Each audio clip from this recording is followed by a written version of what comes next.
This week on Tumbleweed and Tocai, we explore the ancient city of Afrodisias. The other highlight of the week were these amazing travertine terraces at Pamukkale. Good morning. I'm Jill. I'm Terry. And we're traveling around in our self-converted van, Tumbleweed. Together with our wonder dog, Tocai.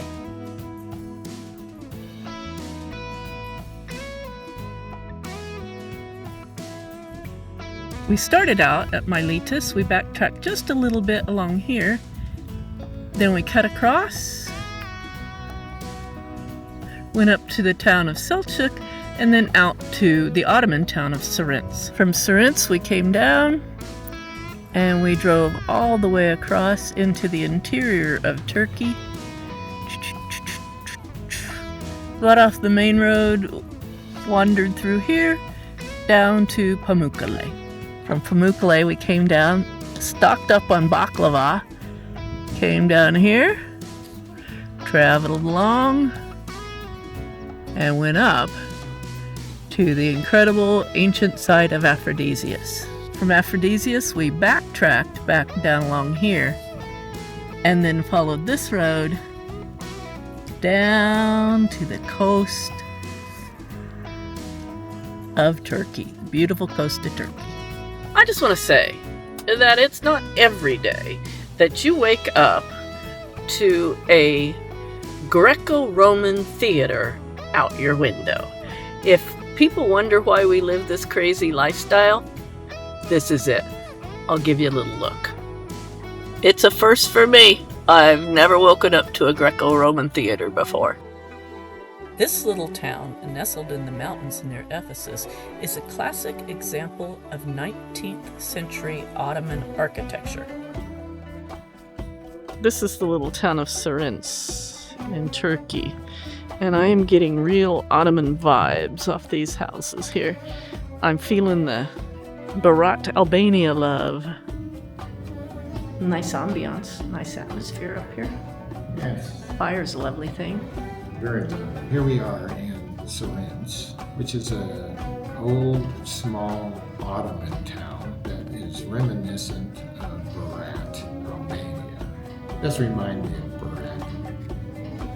It's the dark windows and the white buildings and the red roofs crawling up the hillside. Here's the chicken shish kebabs with some lavash on top of it. And Terry over here has what they call chop shish, which is lamb on a shish kebab. And there's our chopska salad, choban called here. It's got a little pipette of something red. I'm wondering if it's dissolved sumac, but I don't really know. And our lemon is wearing essentially adult diapers. This is the fortress above Selçuk. And you can't see it from here, but there's also the Church of St. John up there. For the first time, we're kind of leaving the coast behind and venturing inland to visit the attractions at Pamukkale and Afrodisias. When I drive through these cities, I'm always struck by how urban Turkey is. It's amazing. Not many villages, but urban. The travertine terraces at Pamukkale are an amazing thing to see, and they've been on my list for quite a while.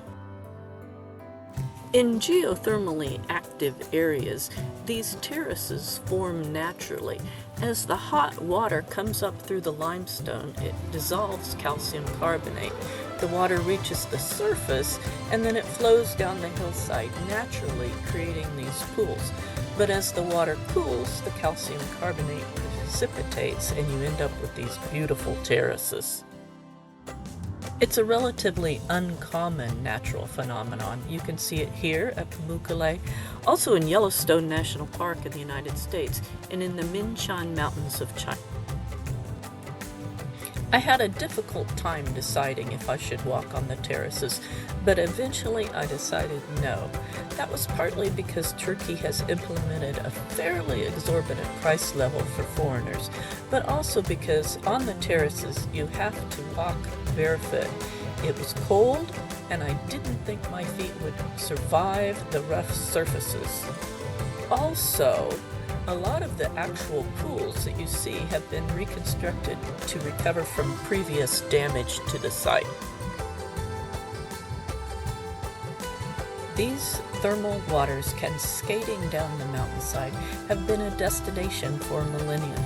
In fact, there's an ancient city on the hillside above this surreal landscape.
Nighttime found us tired but content tourists. Morning found us awoken by a strange noise.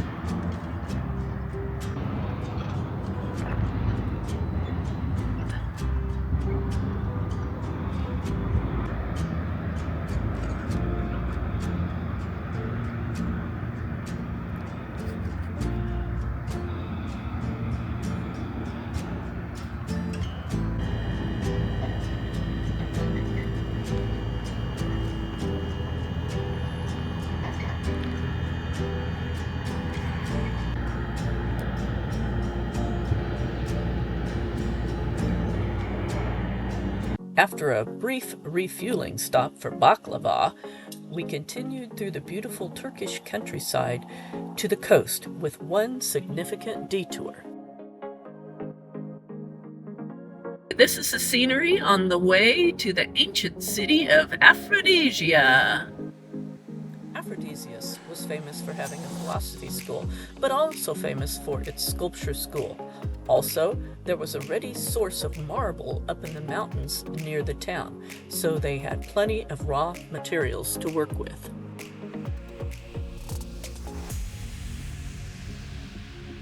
So here, to me, it looks like they were getting ready to carve another flower motif and then just sort of stopped. And you people probably know this about me by now, but you know I love graphic images, and this is so graphic.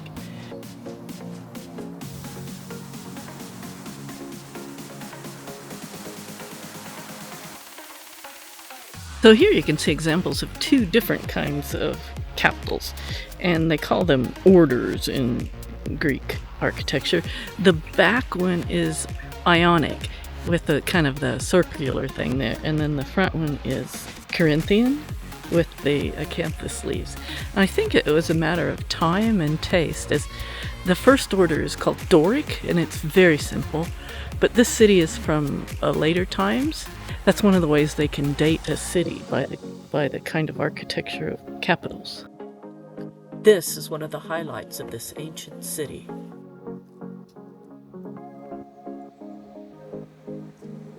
So this is the Tetrapylon, a monumental gate that eventually led to the Temple of Aphrodite. It has been reconstructed, but the amazing thing about the reconstruction is that they located and placed 85% of the original marble blocks, which that's just really incredible. I don't think the city was, well, it might have been run over and ransacked a couple of times, but I think what really led to its demise was earthquakes. Turkey's an earthquake zone. So this is the main drag through town, and so you would have entered the gate through that entrance there. And then they said on the sign over there that the inner gateway was meant to surprise and amaze you with even more ornate carving.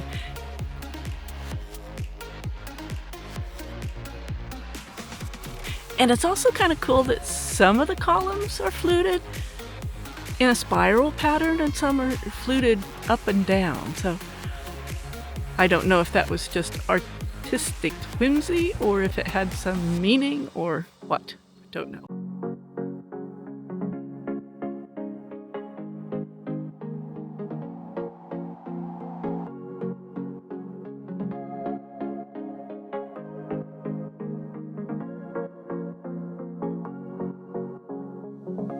Here I am, entering the gate from the main street of the city. And there's the second gateway that's supposed to surprise me. You can see up there that some of the coffered ceiling is intact.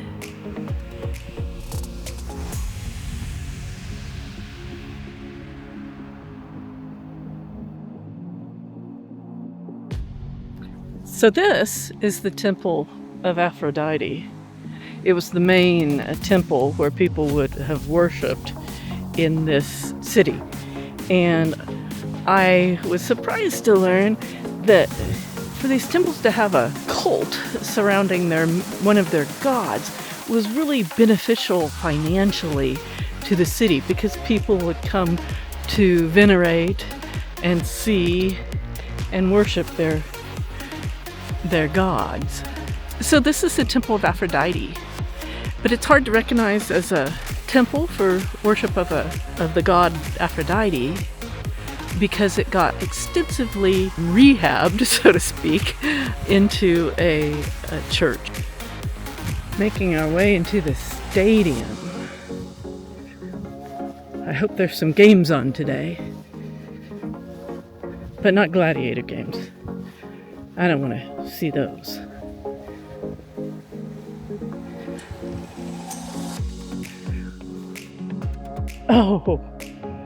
Oh, wow.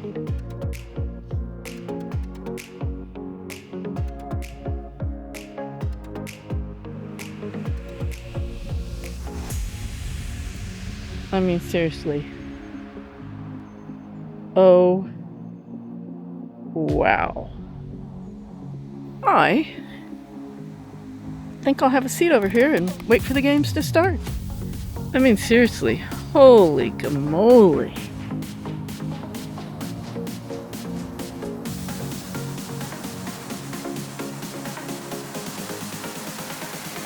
Races? Track and field today? I'm not sure what's on. Do you? No, hasn't started yet. Pretty incredible. Here we have the view of the seats and the end of the stadium from the playing field. That's the tunnel where the gladiators would have come out to meet their imminent death, I would assume. Over there is Terry, waiting for the games.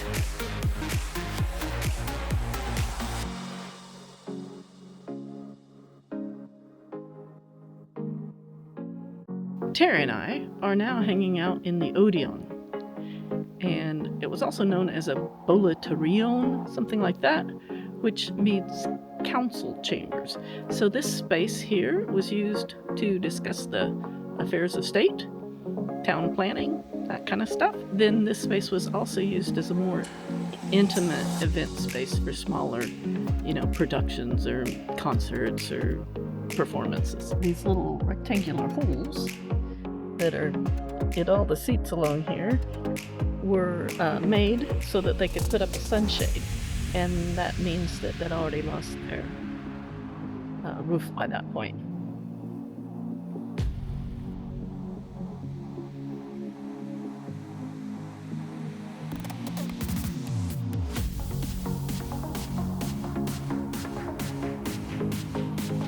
Now I'm standing in front of the ancient theater over there.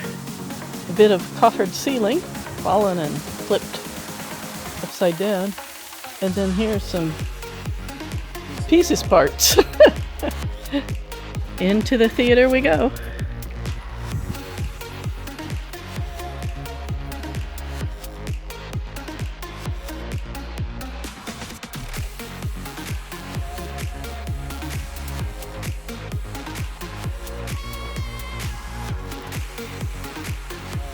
Well, we made the circuit, and on our way past the theater, we discovered there's a whole nother wall of garlands and masks.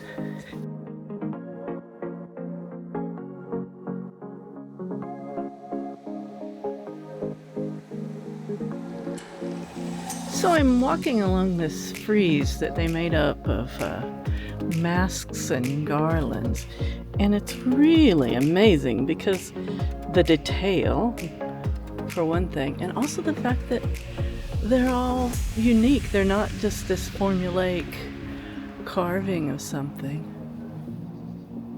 This guy looks like he was a bit of a rascal.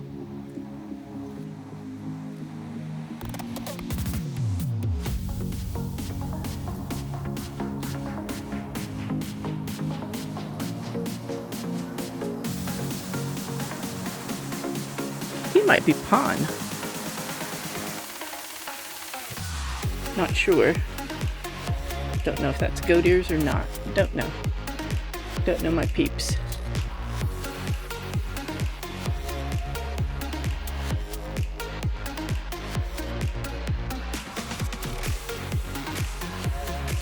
I just sat down to take a little rest after an incredible tour of the ancient city of Afrodisia.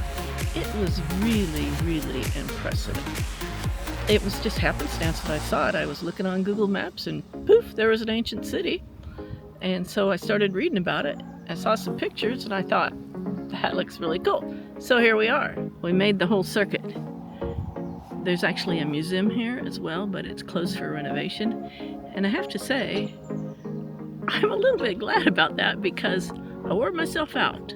This was truly remarkable.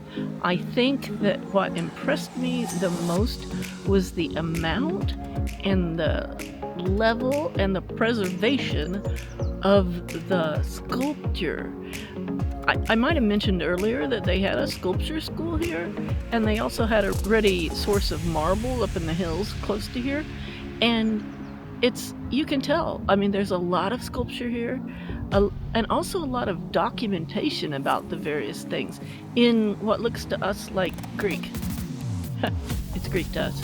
If you're ever wondering where shall I go in Turkey, and you're like, oh, I'd like to see an ancient city, this is one I would highly recommend. And it's not inundated with people. And that, unlike Ephesus or unlike Pergamon, you can have it pretty much to yourself.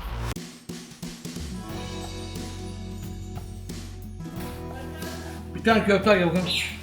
What is this? Bir tane tavuk al gel. What is it? Turkish pide. Oh, this is pide? Pide. Yes, pizza. Pizza. Turkish pizza. Pide. Pide. No Huh? pizza. Pide. Pide. Yes. Pide. But like Turkish pizza, huh? Pide. Yes, Turkish pizza. No. Butter? Turkish name pide. Pide. Pide. Pide. Yes. And what's inside? Cheese? Cheese, Spanish. Spinach. Cheese yes. and spinach. Yes. Oh. Bunu bir denese. Datlama hangi. Ha? Ben bugün buradayken. What did you get there, Terry? Delicious lentil soup. And they are the sizzling, cheesy mushrooms. After our detour into the interior of Turkey to see Pamukkale and Afrodisias, we headed back to the coast because it's my sweet spot. Thank you for watching our adventures on Tumbleweed and Tocai. And if you're enjoying the videos, and I hope you are, please like, subscribe, and follow along on our next adventure as we continue along the coast of Turkey.